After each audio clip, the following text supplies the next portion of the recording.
বন্ধুরা মোবাইলের লেখাগুলো ছোট বড় করার জন্য সিম্পলি আমাদেরকে কিন্তু একটা অ্যাপ্লিকেশন ইনস্টল অথবা ডাউনলোড করতে হবে। বেসিক্যালি কিন্তু আমাদের এই কাজটা কিন্তু আমরা সেটিংস থেকেই করতে পারবো। বাট এটা কি হচ্ছে কি যে কারো কারো ক্ষেত্রে কিন্তু সেটিংসটা কিন্তু হয়তো আপনারা খুঁজে পাচ্ছেন না বা সমস্যা হচ্ছে খুঁজতে। এক্ষেত্রে কিন্তু আপনারা অ্যাপ্লিকেশন দিয়ে খুব সহজে করতে পারবেন। আর মোবাইল সেটিংস থেকে কি বন্ধুরা করতে গেলে কিন্তু সেখানে কিন্তু বেশি পরিমাণে আমরা ছোট করতে পারবো না, অথবা সেখানে আমরা বেশি পরিমাণে বড় করতে পারবো না। আর আপনারা কিন্তু এই যে অ্যাপ্লিকেশনটা আমি আপনাদেরকে দেখাবো, সেই অ্যাপ্লিকেশন থেকে কিন্তু আপনারা কিন্তু আপনার পছন্দ মতো আর কি অনেক বড় বড় লেখা করতে পারবেন অথবা অনেক ছোট ছোট করতে পারবেন। তো সিম্পলি আপনারা কি করবেন, সেই অ্যাপ্লিকেশনটা ইনস্টল করার জন্য আপনারা চলে যাবেন আপনার মোবাইলের প্লে স্টোরে।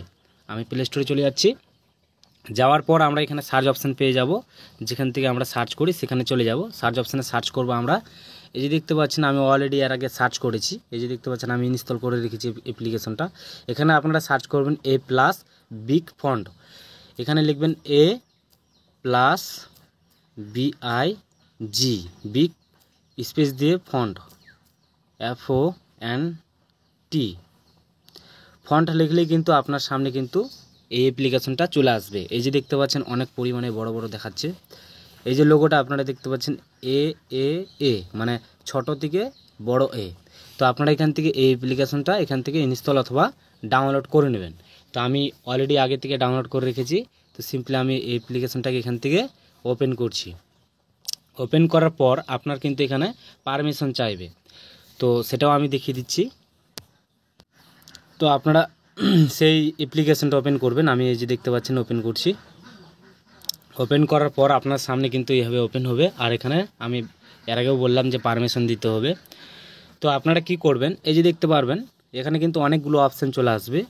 তো আপনারা এখান থেকে যে কোনো পছন্দ মতো আর কি এখানে 120, 110, 130, 140 এখান থেকে আপনারা কিন্তু আপনার পছন্দ মতো হিসাবে চুজ করে নিতে পারেন। অথবা আপনারা চাইলে এখান থেকে এই যে দেখতে পারবেন কাস্টমাইজ, এই অপশানে যদি ক্লিক করেন তাহলে আপনারা এখান থেকে কিন্তু খুব সহজেই ছোট অথবা প্রচুর পরিমাণে বড় এগুলো করতে পারবেন আপনারা। এই যে দেখতে পাচ্ছেন এদিকে করলে কিন্তু ছোট, এই যদি লেখাটা দেখতে পাচ্ছেন হ্যালো হোয়াট এই অপশানটা আপনারা এখান থেকে লক্ষ্য করবেন। আর এখান থেকে কিন্তু আপনারা ছোট বড় করবেন।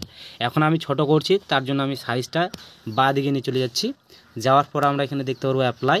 এই অ্যাপ্লাই অপশানে ক্লিক করব। এখানে ক্লিক করার পর আপনাদের সামনে হয়তো এখানে কনফার্ম আসবে অথবা পারমিশন আসবে। তো আমি সিম্পলি এই কনফার্ম অপশানে ক্লিক করছি। ক্লিক করার পর আমাদের কিন্তু লেখাগুলো অনেক ছোট ছোট হয়ে গেছে। আমরা এখান থেকে সিম্পলি এখন ব্যাক করছি। আমি এই যে দেখতে পাচ্ছেন আমার যেগুলো ফাইলের নাম আছে সেগুলো কিন্তু ছোট ছোট হয়ে গেছে। এখন যদি আমি সেটিংসে চলে যাই, আমি সেটিংসে চলে যাচ্ছি। সেটিংসে যাওয়ার পর আপনারা দেখতে পাচ্ছেন লেখাগুলো কিন্তু প্রচুর পরিমাণে ছোট ছোট হয়ে গেছে। তো এইভাবে কিন্তু আপনারা ছোট বড় করতে পারবেন। এখন আমি আবারও চলে যাচ্ছি সেই অ্যাপ্লিকেশনে। আমি এখন একটু মিডিয়াম সাইজ করে নিচ্ছি। এখানে আমি 188 রাখছি। তারপরে অ্যাপ্লাই অপশানে ক্লিক করছি। ক্লিক করার পর এখানে কিন্তু আবার একইভাবে কনফার্ম চলে আসবে। কনফার্মে ক্লিক করলেই আমাদের কিন্তু লেখাগুলো অনেক বড় বড় হয়ে যাবে। এই যে দেখতে পাচ্ছেন ফাইলের নামগুলো কিন্তু অনেকটা বড় বড় হয়ে গেছে। তো আপনারা চাইলে এখান থেকে আপনার পছন্দ মতো আর কি অনেক বড় বড় করে নিতে পারেন অথবা ডেফুল করে রাখতে পারেন। আপনার ইচ্ছা খুশি মতো আপনারা কিন্তু এখান থেকে লেখাগুলো ছোট বড় করে নিতে পারবেন। তো এই ছিল আজকের এই ভিডিও। যদি আপনাদের ভালো লাগে তো অবশ্যই ভিডিওতে একটা লাইক আর চ্যানেলটি সাবস্ক্রাইব করতে একেবারেই ভুলবেন না, কারণ প্রতিনিয়ত এই ধরনের ভিডিও এই চ্যানেলে আসতেই থাকবে। তো ভালো থাকবেন, সুস্থ থাকবেন।